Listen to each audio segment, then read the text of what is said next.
गुगलले एन्ड्रोइड 16 यही जुनबाट लन्च गर्ने भएको छ 2025 मा।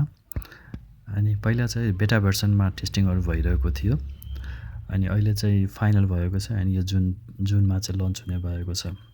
अनि यो एन्ड्रोइड 16 को नाम चाहिँ अहिले चाहिँ एस्टर एग भनेर राखिएको छ। यो चाहिँ एस्टर एग भनेर हामी हेर्न सक्छौँ यसको एन्ड्रोइड 16 को लोगोहरू। यसमा फिचरहरू पनि धेरै अपडेट गरिएको छ। फिचरमा हामीले धेरै वालपेपरहरू न्यू डिजाइन, क्लकको डिजाइन, लक स्क्रिनको बिग चेन्जेसहरू भएको छ।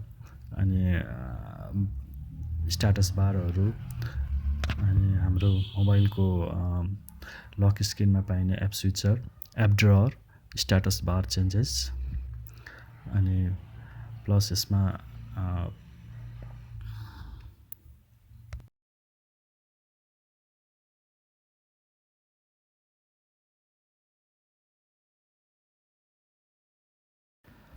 लकको क्लक स्क्रिन पनि कस्टमाइज गरिएको छ।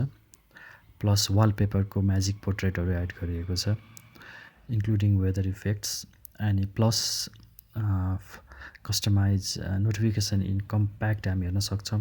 क्विक सेटिङहरूको एरियाहरू चेन्ज गरिएको छ अनि प्लस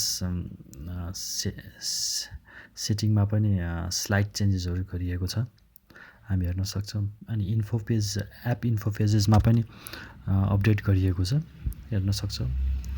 एन्ड भोल्युमको स्लाइडर डिजाइनलाई पनि चेन्जेस गरिएको छ। एन्ड प्लस धेरै हामी यो लन्च भएपछि चाहिँ हामीले हेर्न सक्छौँ आफ्नो मोबाइलमा हाम्रो इन्स्टल भइसकेपछि। Thanks for watching video.